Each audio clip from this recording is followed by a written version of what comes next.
The entire Indian wisdom tradition comes down to ending separation and living in unity consciousness. It isn't that unity is a prize held out after a lifetime of arduous practice. Instead, unity is the ground state of existence from which we have become separated. Returning to the ground state, or being authentic, must involve a natural way of life that keeps the body-mind in balance while also evolving. In other words, the development of the domain of consciousness, of the world in here, is all important. No system of alternative medicine can be expected to achieve unity consciousness. It is closer to the truth to use the Sanskrit term upaveda, where Veda means the teaching about reality, and upa means close to or near. And upaveda isn't pure spiritual teaching, but an adjunct or helper that's close to the pure teaching. In the West, this seems like a dubious role for medicine, because scientific medicine is essentially the equivalent of taking a car to a mechanic to have it repaired. In fact, the mechanistic approach taught in medical school is worn as a badge of honor. A good doctor ignores the changing, untrustworthy world of a patient's inner feelings, thoughts, habits, inclinations, or anything else that is considered subjective.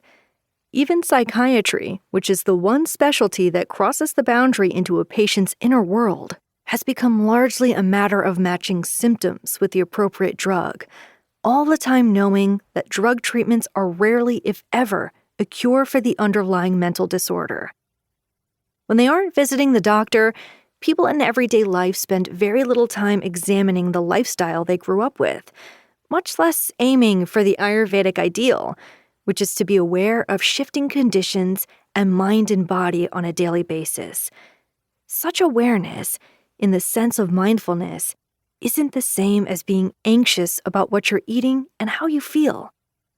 Taking the upa part of upaveda seriously, the routine you follow every day and every season of the year is a helper in achieving a higher state of well-being on all fronts.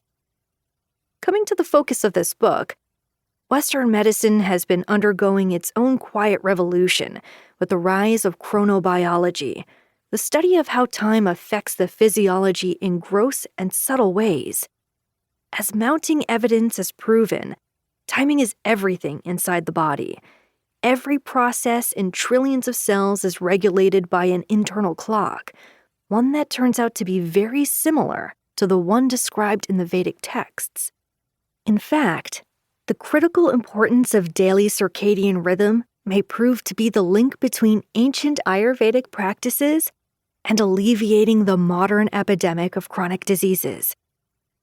In 2017, 3 research physiologists won the Nobel Prize for their 4 decades of work unraveling the mysteries of the circadian rhythm in biology.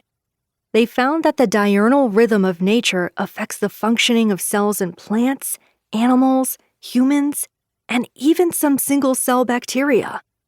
Specific genes change the function of cells based on the time of day.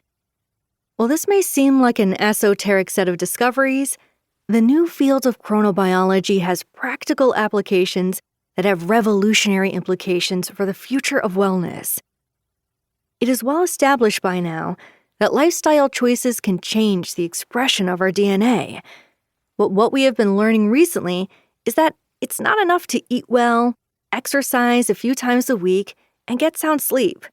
As Ayurveda has taught for centuries, you must know which daily schedule works with your physiology and not against it.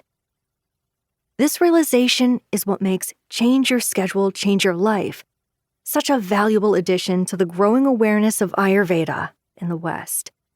Despite all the best prevention advice, none of it disputed, millions of people routinely work too many hours and sleep irregularly with their cell phones next to their beds. They eat in a rush, even when not indulging in the national craving for fast food.